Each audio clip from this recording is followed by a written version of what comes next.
This government meeting is brought to you by Eastworks and our local cable subscribers. Okay. Red is the traditional For a camcorder. Yeah. I was so proud of myself. I recorded all of graduation and forgot to push start. Nice. All right, welcome everybody. It's the June 7th Commission on Disability meeting. There's no one here for public speak that I see as of yet. Did anybody see anything missing from the minutes? Can I have a motion to approve them? I move we approve the May minutes. Can somebody second that? I second. All in favor? Who were here? Yes, fantastic. So first I just wanted to say that Marty decided to leave, which is sad. But we also have Rob, right? Yes. You're good to go, you're here. I am. So we lost one, we gained one. Hi. Hi, Jenny. Hi, Jamie. Can you move down one and I'll move down? Sure. Thank you. I appreciate it. We all appreciate it. Is one enough? I mean, Bryce is a squeezer, so you can, maybe moving down two while you're up might be good. And You know what? I'm going to come on over with Sarah now. Oh, there we go. Let's make it a little bit easier. Okay. Got it.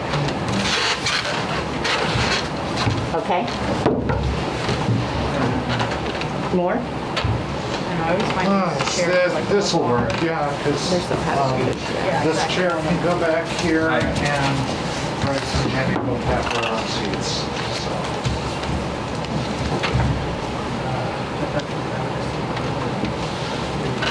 Right, Bryce, you want to sit in? You're using your walker seat, right? Yeah. Yeah. Hey, Bryce. I don't know if that's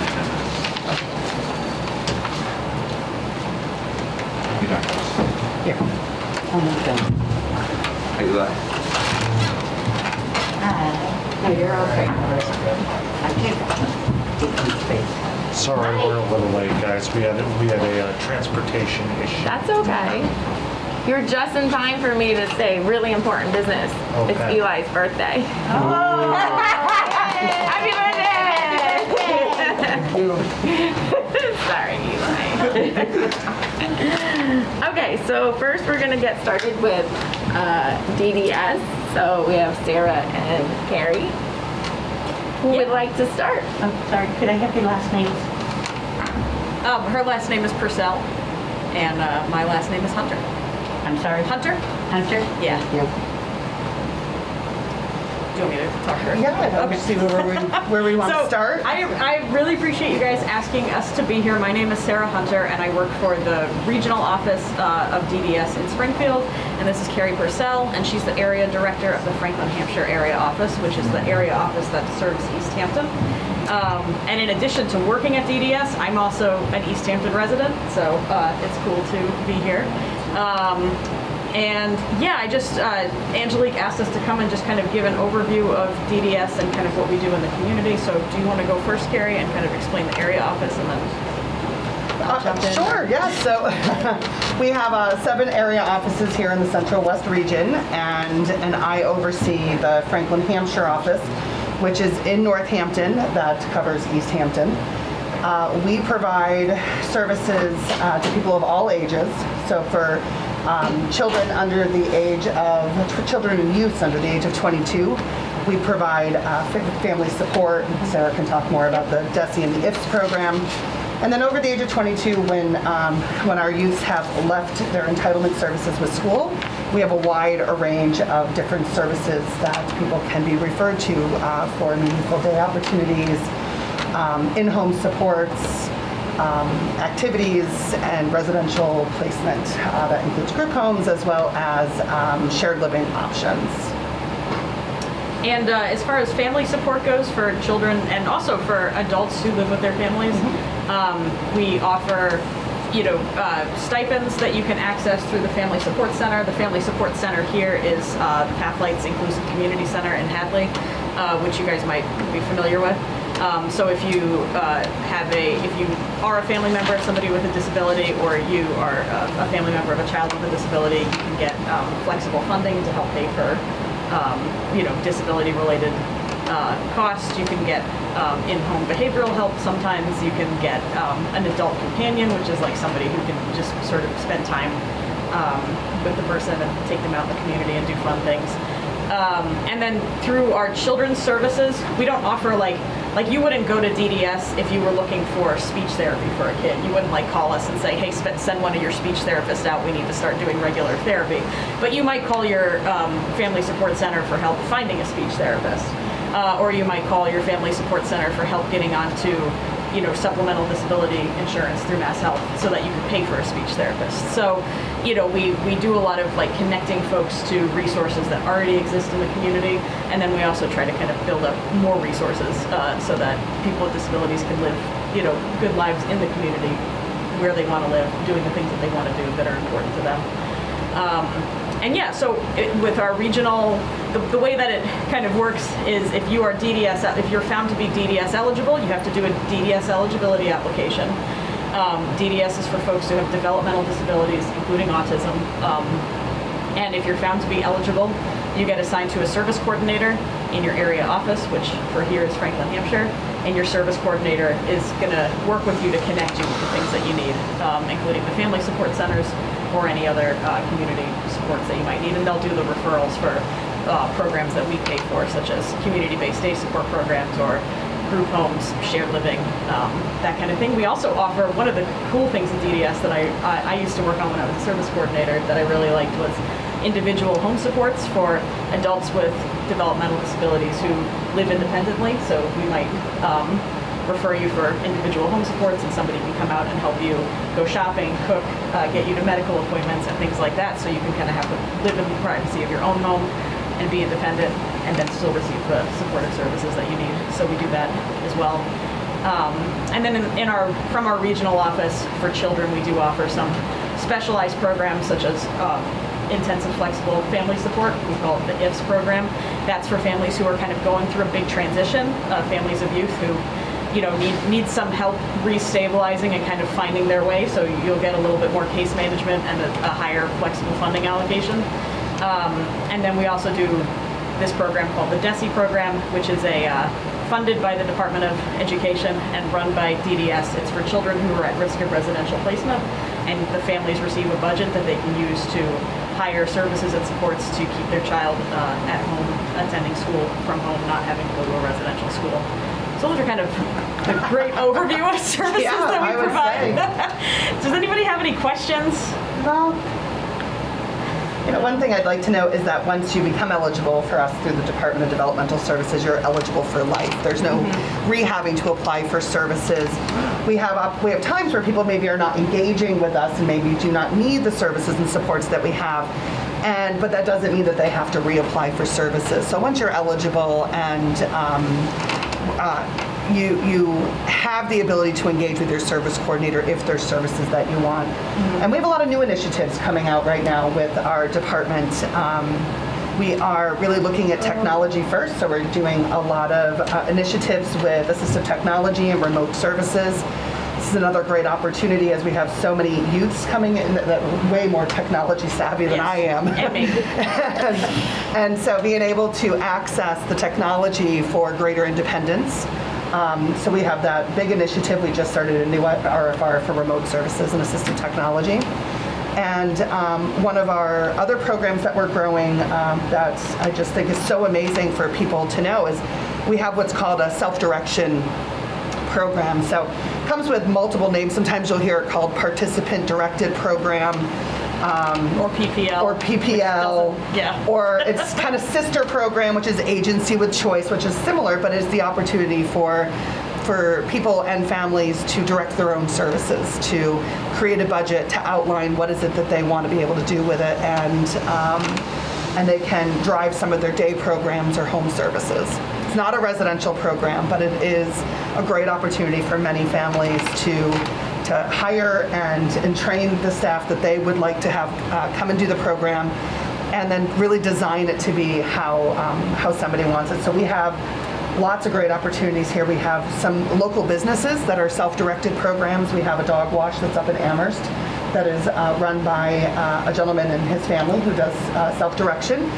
And I have another woman who does the most amazing photography. I every year get every one of her calendars or anything she has available for sale, because her program is around getting out and integrated into the community and building her photography business. So there's a lot of really wonderful new programs that we that really are enhancing some of the traditional programs that we have, where most people think are, Riverside Industries is right across the street, where we have our day services and employment services, and then we're really looking at some greater initiatives. Couple things. I recently did a training on the technology program. Can you explain a little bit about the loaner technology that's available in those programs? Because I think that would, from the committee's perspective, I think that would be a good resource.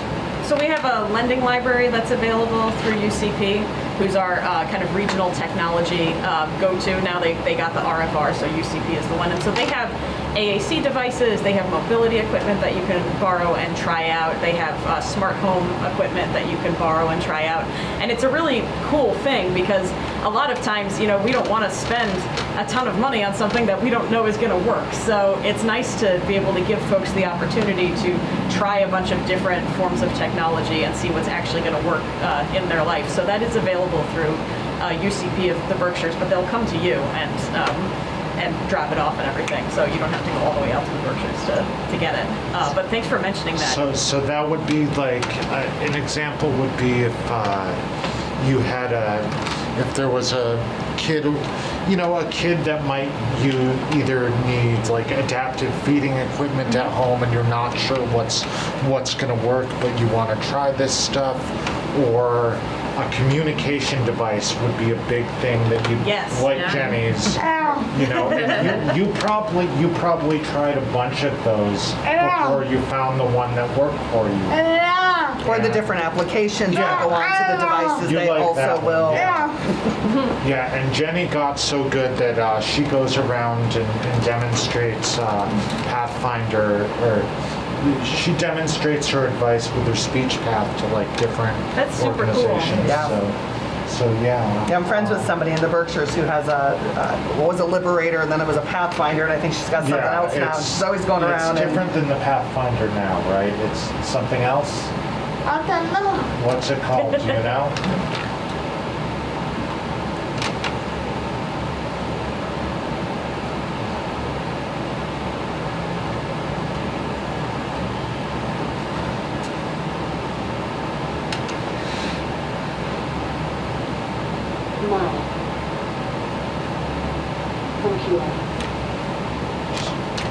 Excellent. Nice. All right, cool.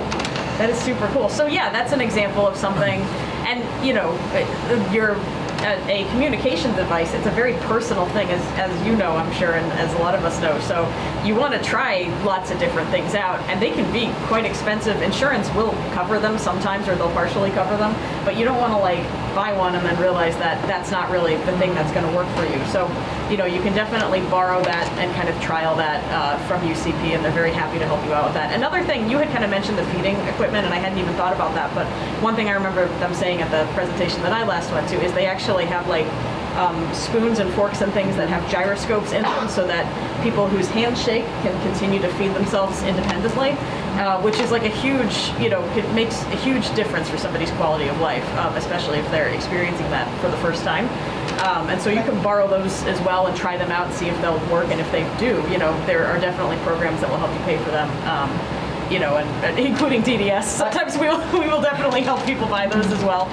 So. And I think what's important to note is that UCP, it's not just, so I'm going to step outside of our DDS role, it's not just for people who are eligible for DDS. Yes. United Cerebral Palsy of Western Mass can come out and be of assistance to anyone with any disability. Mm-hmm. So if you have a family member who's aging and maybe has some Parkinson-like tremors, these adaptive spoons and forks can be of assistance to them as well. So it's good to know that as some of us have healthcare change needs, that the assistive technology through UCP can be available to many, many people.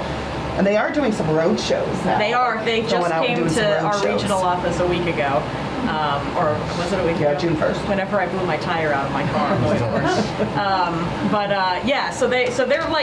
They're around, in the area, and it's I think the best way to kind of figure out where they are is to either follow them, to kind of get on their mailing list, or to reach out if you have a contact at DDS or at the Family Support Center, to kind of ask them to let you know when the next one is.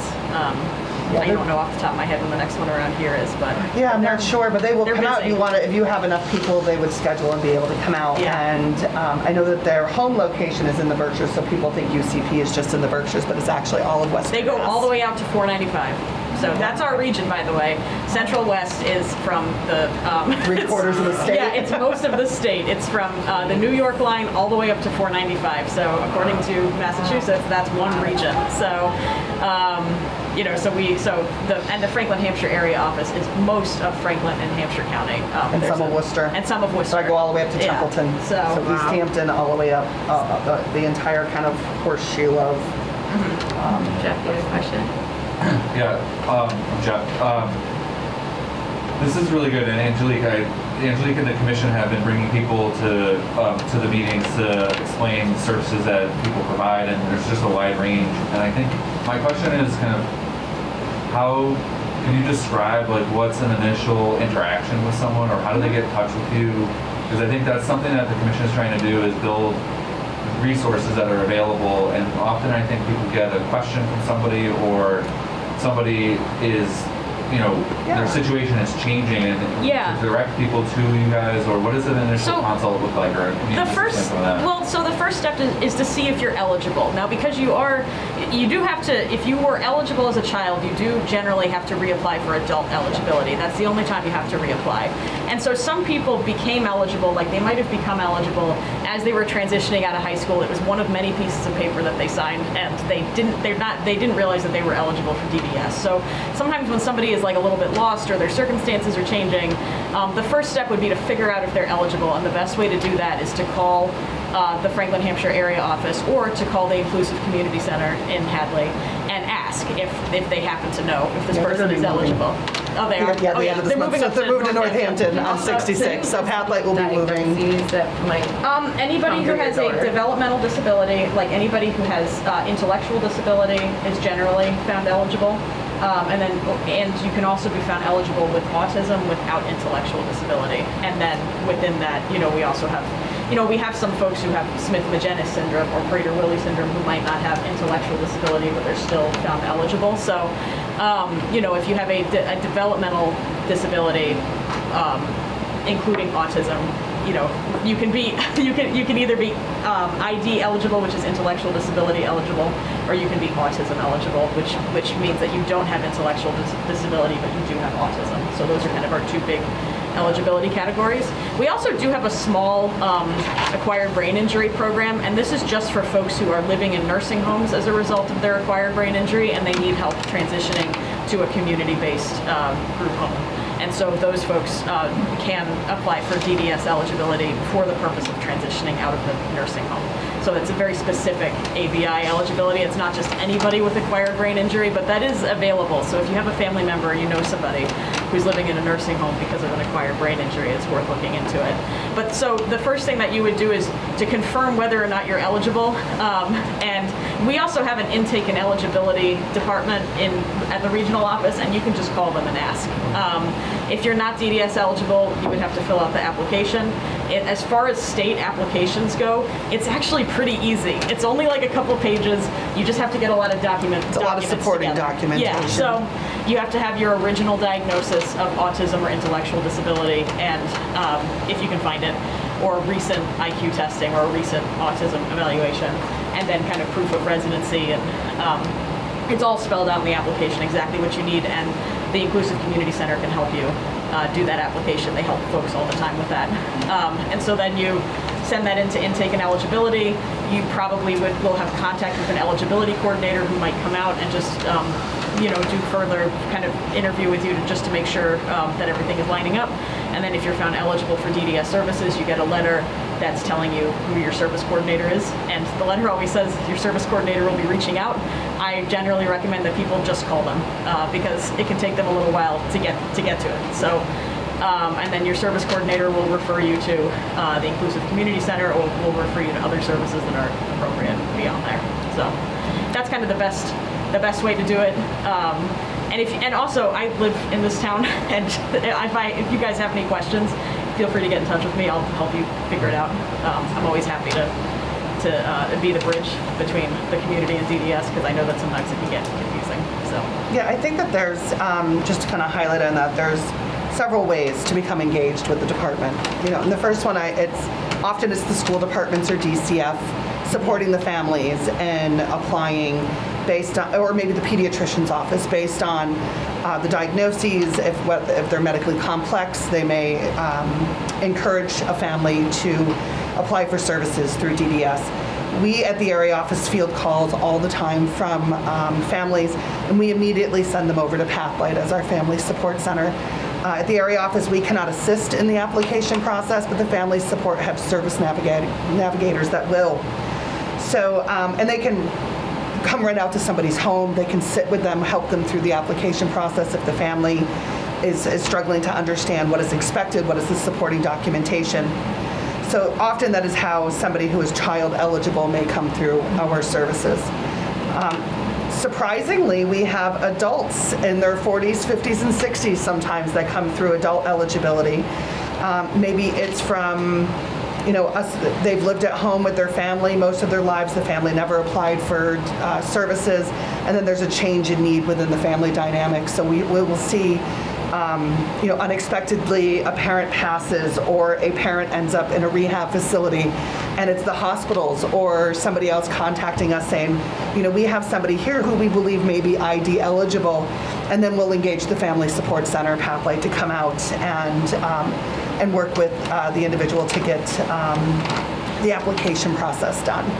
Once the application is done and someone is approved, we get a folder, a file from Intake and Eligibility assigning that person to our office, and then I work to assign it to a service coordinator. Usually does take anywhere between 2 to 4 weeks to get a service coordinator assigned, connected, and then reaching out to the family or the individual. Yeah, that's all helpful information. I appreciate that. Thank you.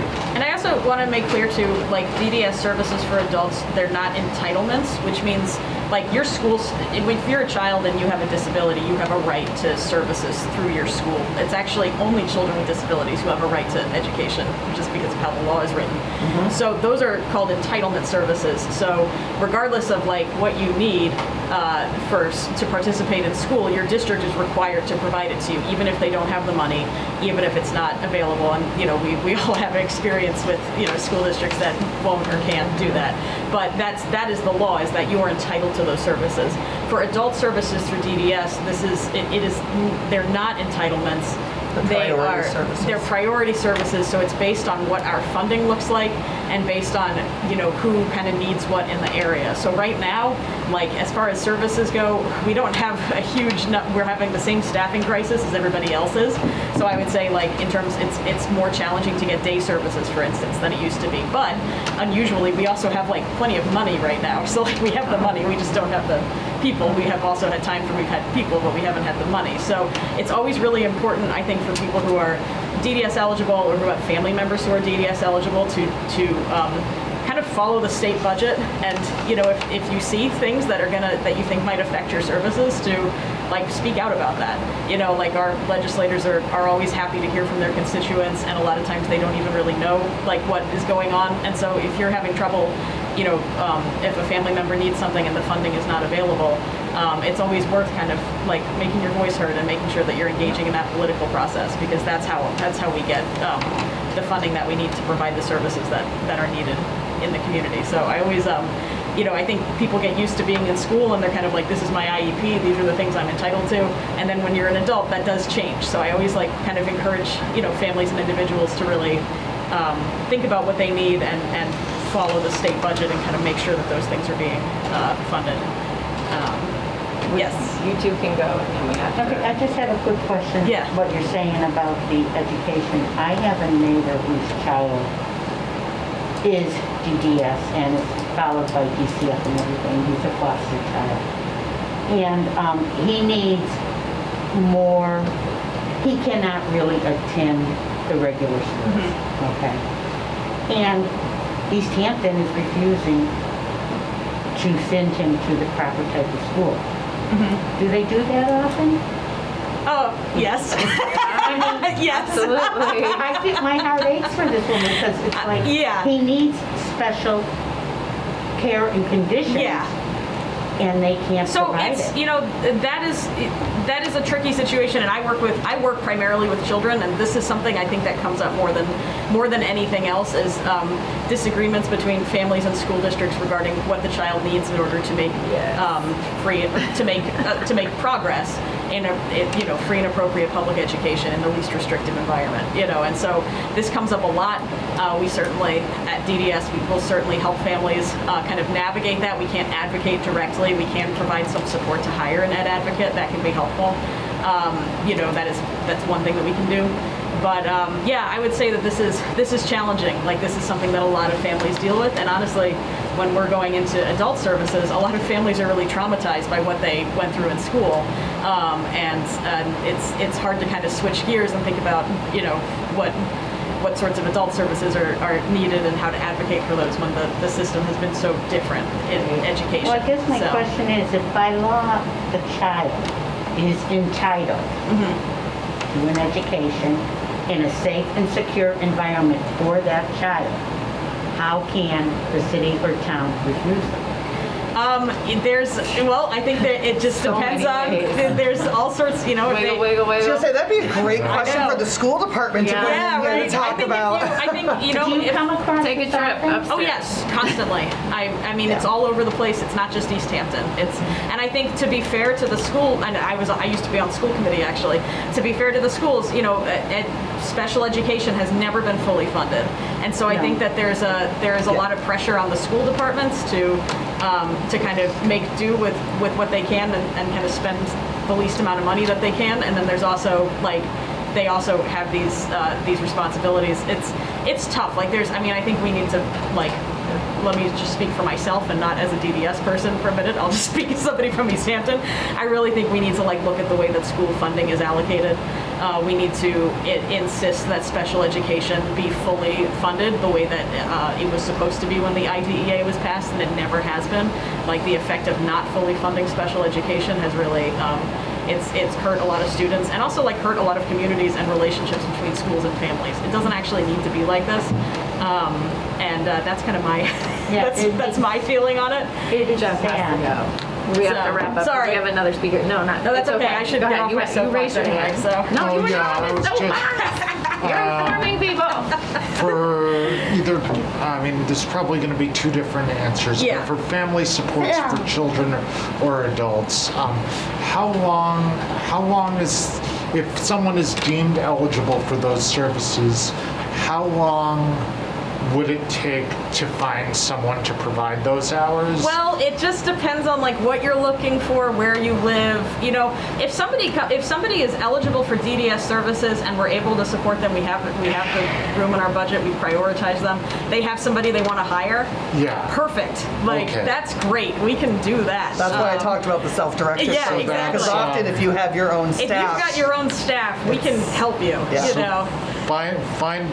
So in other words, you would advise families to find a friend. I would advise families through the lifespan, from the time that your kid is young. I always advise people to really grow your circle. I think I have a kid with a disability. When you have a child with a disability, it is very tempting to just get really, really small, because the circle of people that you can trust and who really get it gets smaller and smaller and smaller. And so the tendency, I think, for families of kids with disabilities is to just like not talk too much about what's really going on or what's really hard or challenging, and just keep the circle really, really small. And what you actually need to do is like ask for help and grow that circle as much as possible. So that's what I always recommend, is because if you get to adult services and you have a wide circle of people in the community who understand you and support you and like want to be there for you, you are going to be able to find somebody to hire. I think it's really, really hard for folks who have a much smaller circle. So but that's not to say I'm not putting the pressure on families. I think we also need to, in society, make it possible for families of folks with disabilities and people with disabilities themselves to have wide circles of support, you know, so. What would you, the final question is, assuming there was a crisis situation and you needed services like today or, you know, next week, if a family really approached in crisis, what would be the best way to get immediate Well, I think it depends on services? what they're looking for, right? Because if what they need is like mental health care, you know, if they need to go to a hospital for a little while, you know, like those are not services that DDS directly provides, but we can certainly, if you're DDS eligible and you have a service coordinator, we can certainly help you navigate those systems. You know, I think if somebody's kind of in need of if somebody is in need of day support kind of as an emergency because their family member can't work unless they go. I mean, that, like, it's hard. Like, this is kind of how we have to prioritize sort of who can we serve now, like, where do we have the available resources. So I think I just recommend that families and individuals talk to their service coordinator. Let them know if something has changed. Even if you don't think it's necessarily going to affect your services, just let them know, because the more we know, the more we can help, you know. Yeah. What's available differently based on age, based on eligibility status, Location, based on whatever transportation. the emergency is. I mean, there's a million It's a big scenarios problem, we can right? give you there. Transportation is like one of our biggest challenges right now. Guys, you know? when I first started, because I was in school, I had an ISP or whatever IEP, yeah. you guys used to come to all my meetings. You remember me? Me? I don't. Were you at? I don't think I was at any of your meetings, but I know a lot of times, especially when people are nearing those transition years, like they probably started coming when you were like 16, 17, right? Like when people start nearing those transition years, our service coordinators do try to come to the IEP meetings, and it's really important. So if you're a young adult with a disability and you're about to finish high school, make sure that your service coordinator is at your meetings, because Absolutely. Then they can make sure that like we have adult services in place that are going to work for you. Start planning for The that more that we transition know, plan. the better. You know, we're always there for you, right? Like, you know, that's the thing. It's not about like what your parents want or what your teachers want or what anybody else wants. It's about what you want. So, you know, I'm glad that they were there for you. That's great. And one of my service coordinators, my best friend, Oh yeah, that's wonderful. That's so good to hear. Patrick. Oh, okay. That's great. I'm not surprised you said Patrick. Their ISPs are a hoot. Yeah, you know, we do try to have fun with it, you know, like, and I was a service coordinator for years, and it was a really fun job. I loved like getting to know all the different remember. folks, and yeah, exactly. I was there for at least one of your ISPs. Yeah. So you know, it's fun too. It's not all serious stuff. So I'm glad that you've had such a good experience. Well, thank you guys for coming. Thank you. Yeah. Thank you. Yeah. Can't really Stay hear or it.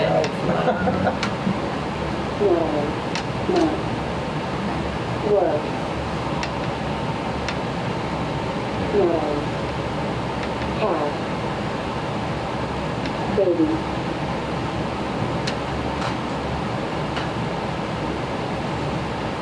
Girl. No. Word. M-E. Do you want me to help, Jen? Yeah, okay. So Jenny likes to advocate to whoever would listen, but well, it's about to be someone else's turn to speak, so they can't. So Jenny has a job in Long Meadow as a lunch monitor, and her staff had a baby, and she has not been able to they have not been able to staff it. Yeah. So she has funding, she has a job, and has not been able to staff it. I'm so And sorry she's that I- pissed, and she is advocating to whoever will Yeah. listen. And you should You should, continue. absolutely, It absolutely. is one of the greatest struggles that we're all dealing with right now. Thank you guys. Appreciate it. Thank you, Jenny. Good luck. The voice on your machine is sounding kind of muffled. It is It's hard to very make low. out. It's loud, or it's soft. Is it volume? Yeah. Yeah. That's probably because otherwise we'll keep talking. Yeah. Keep talking. This poor gentleman over here is really. All good stuff, all Can you slide informative. down? All good stuff. I can do it, it's good. You sure? Yeah. Okay. Yeah. Thank you, everybody. Thank you. And like I said, I live in town. Get in touch if you need help with something. Yes, thank you. Are you on Facebook? I sure am. Okay, that works. That works.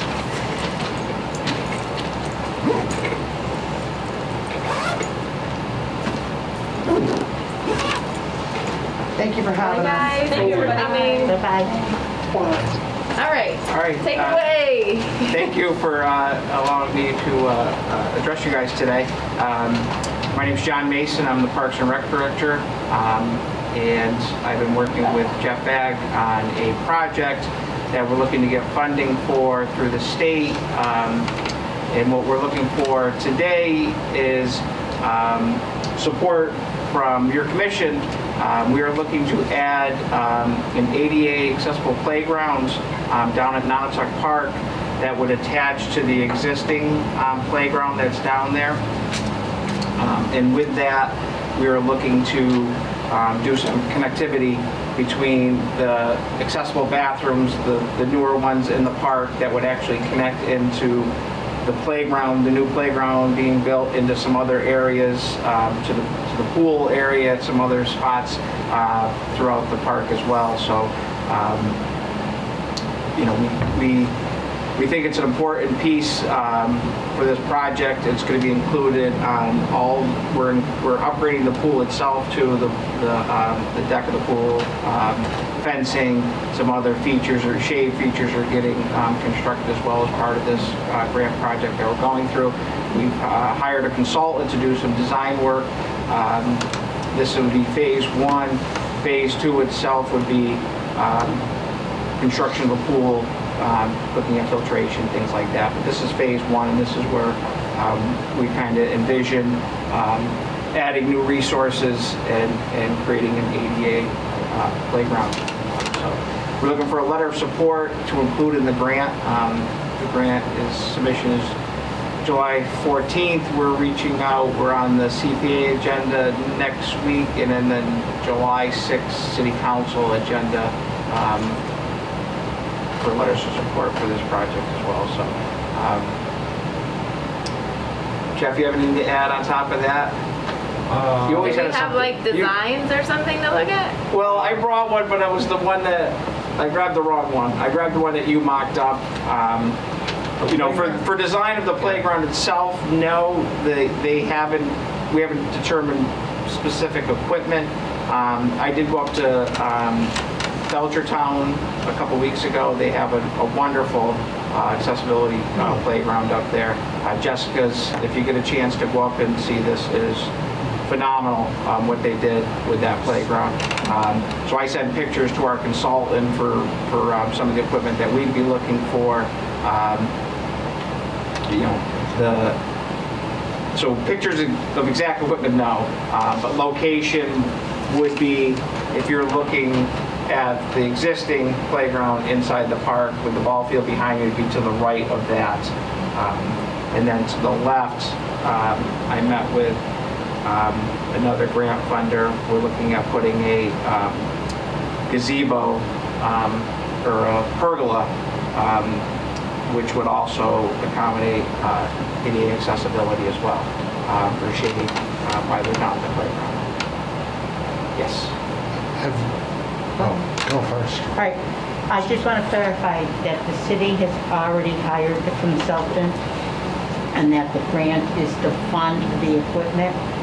Am I understanding that correctly? To fund the entire project, yeah. So we hired the city, we already have a design, a firm that is hired they're billing us and they're doing work for us to do the design work for this, yes. So that's already done. Next is we're hoping to have cost estimates in the next day or two to see how much it's going to cost, and then that's when we'll go to have City Council have a better idea how much this project's going to cost, and same with CPA, so we can let them know this is the overall cost of the entire project that we're looking to do.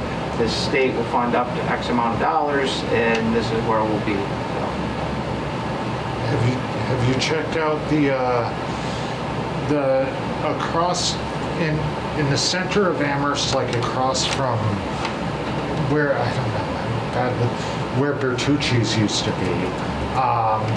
They put a new playground on like a common space there. Kendrick Park. Kendrick Park. It's called, yeah. No, I've not been over there. That roll-on merry-go-round was awesome, and like I saw lots of different people using it.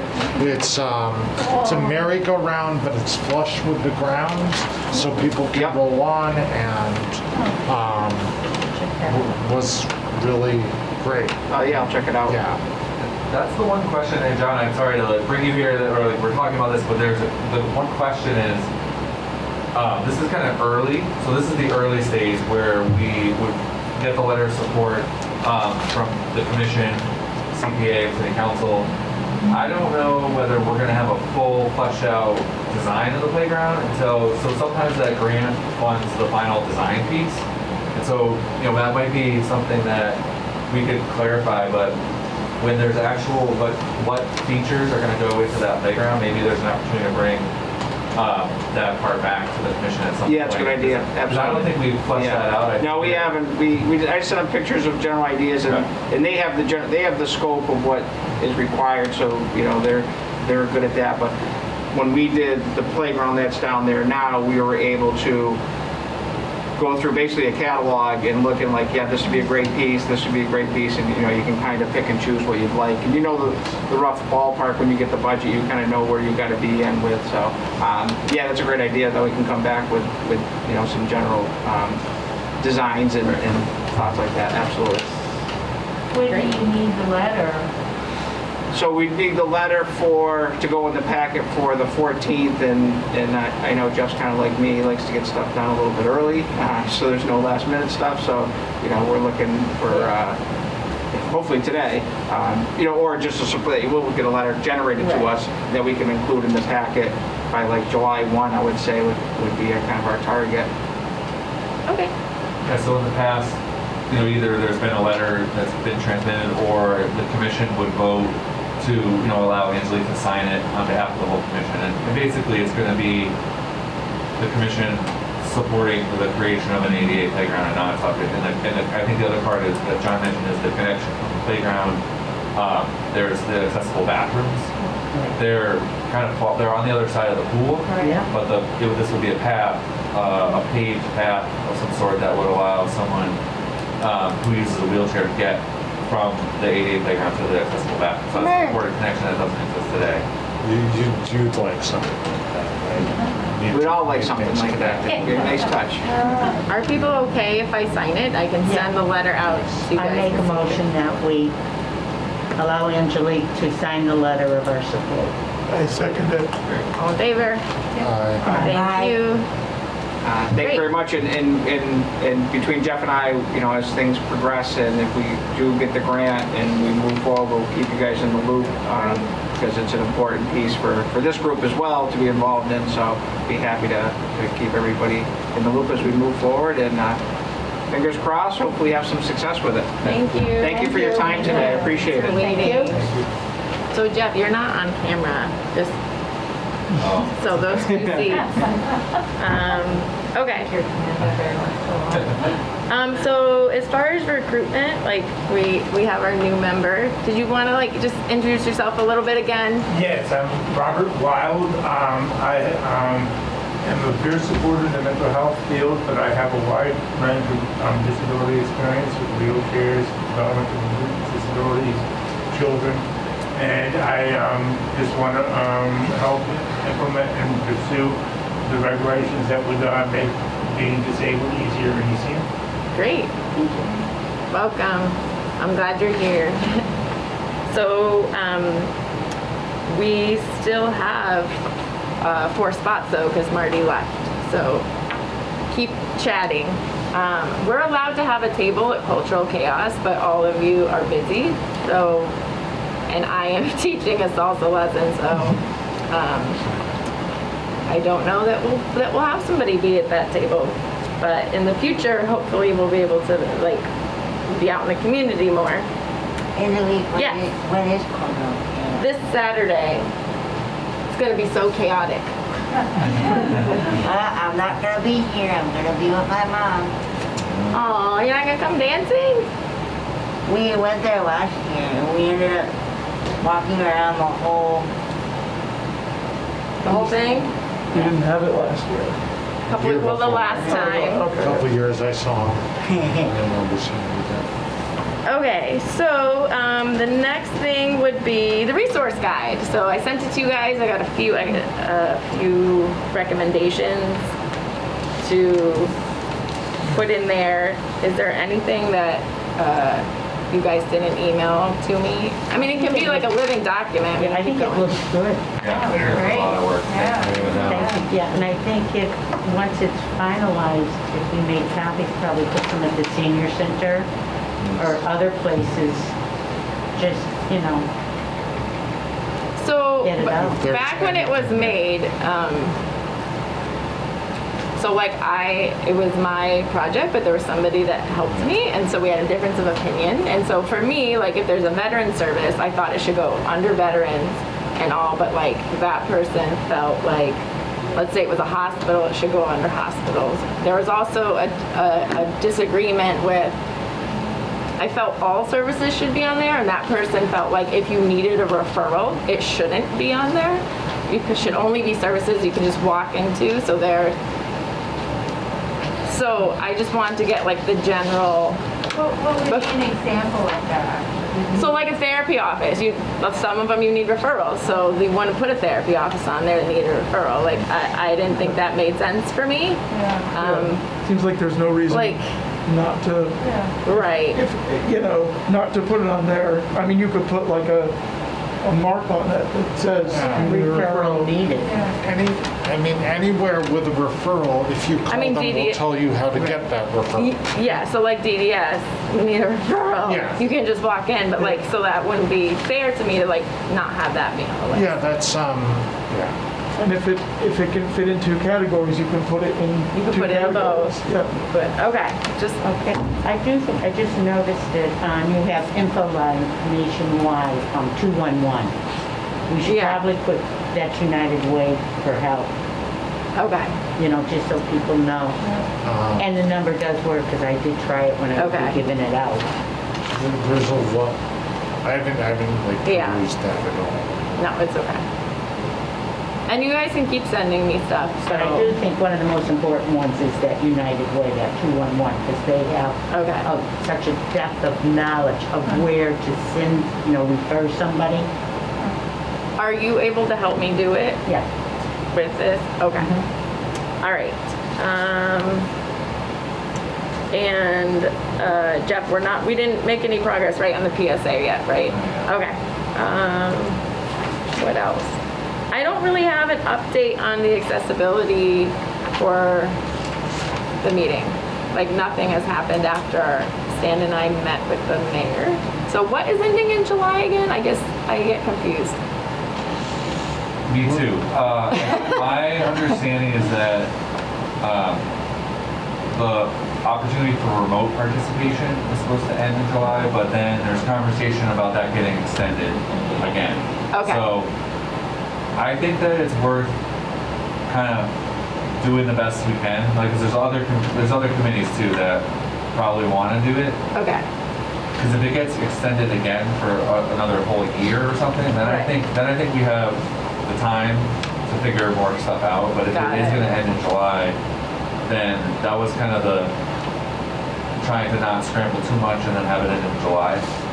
So I think if it gets extended, then I think there should be another chance to have the conversation about doing it for a longer period of time. I think that was the initial reason why I can't speak for Right. why exactly it was done. But only a couple committees were chosen to go hybrid because we weren't sure if it was going to last. And now, Right. if it gets extended, then I think another chance to keep on it. That makes sense. Okay, can you give me some more? Yeah, I heard something She's about gonna help me do that it. Joe Comerford was trying to change the rules about that. Who's that? The state rep for Northampton. Oh, okay. All right. So I know that Stan would really like to be here. You said you thought he was coming today? Yeah, he said he told me he was coming, but I guess he changed his mind. Okay. Is there other new business that people want to talk about in our 10 minutes? Bryce, is now a good time for you to, Bryce and I will talk about this. Do you want to start it off? We were talking about dementia Yeah. at Riverside the other day. It Okay. was a training. Do you remember who did the training? No, I don't. It was Kathy Service, who is a former DDS nurse,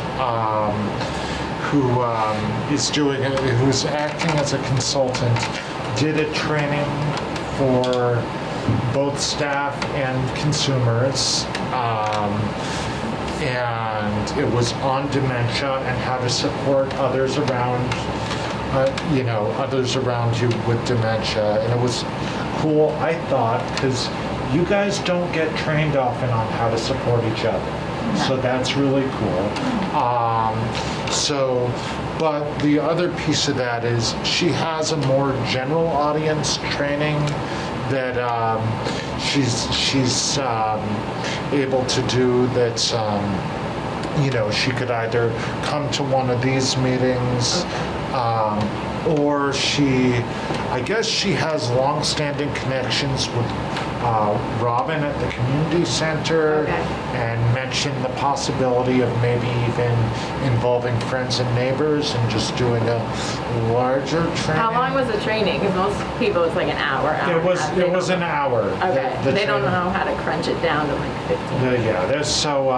But you can send me the info. Training for so it would probably be us maybe dipping our toes into just putting Council on Disability on a public event that's held elsewhere if she's going to do the training. Okay. Or she can talk briefly, but also there's a 4-page list of resources that she handed that's anything from DDS to like dementia resources, and so hopefully some of that will complement what we're compiling. Awesome.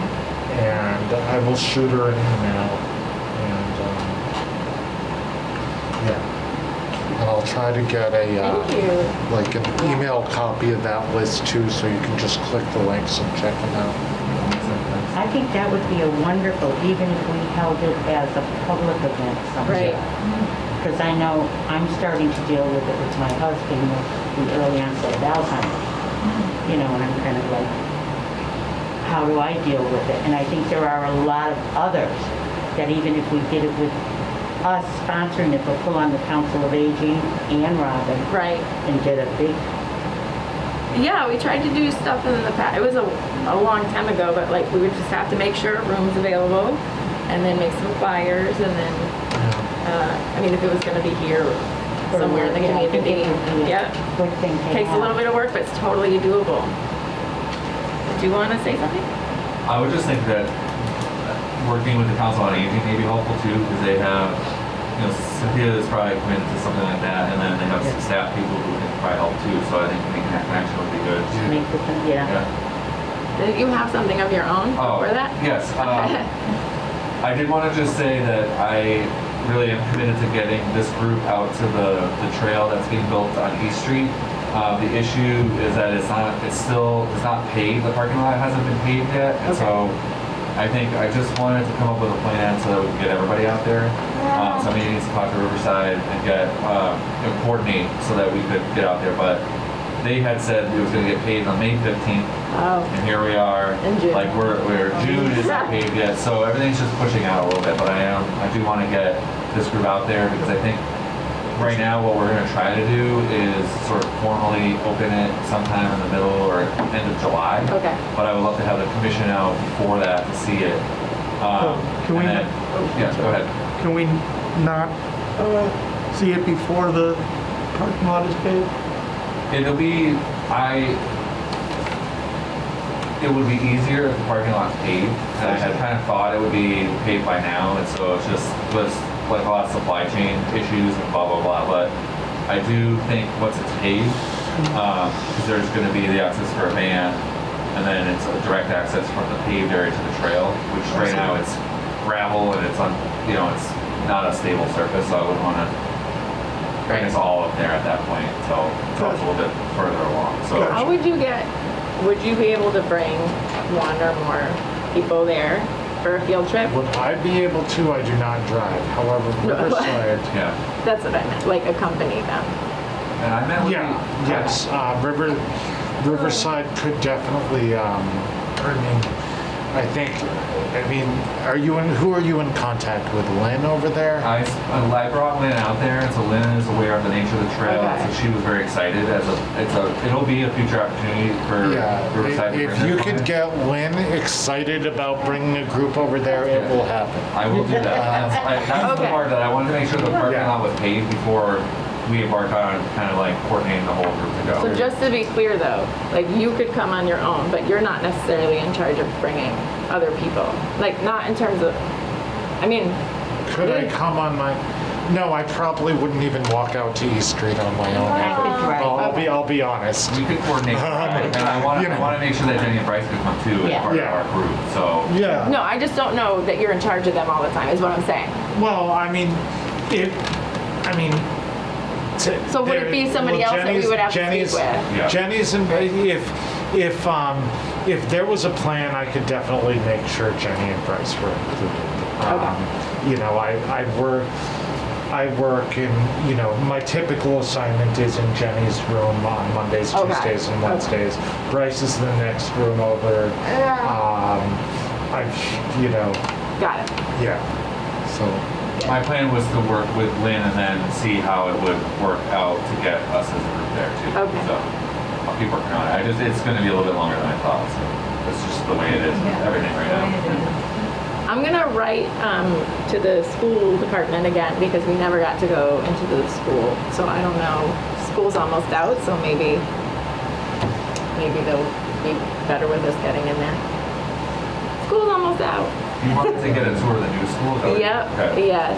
And related to that, we have another project that is the assessment of city facilities for ADA compliance. Hopefully for your July meeting, we can have that consultant come here again and report out. It's not going to be a surprise, I think, to this group that there are a lot of issues.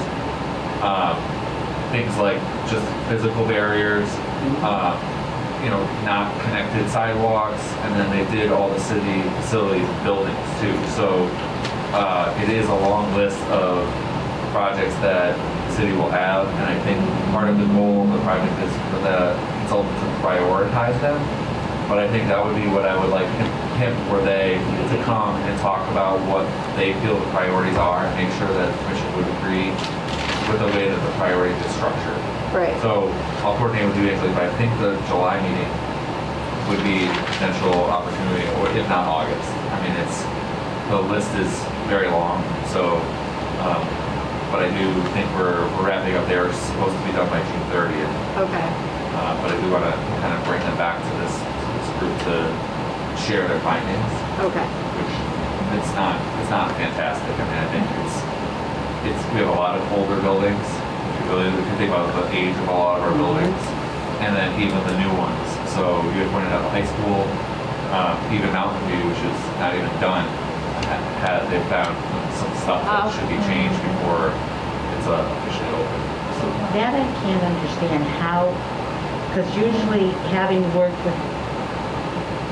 on bids and RFPs and all that for building, there usually was before there was an ADA person who was on site all the time working with everybody. I just can't understand how it slipped through the cracks. Yeah, the consultant does describe it as there's 2 codes, and if they only focus on one of them, Yeah. they're missing the other kind of corresponding code. So that it happens more than you would think, especially with constructing schools.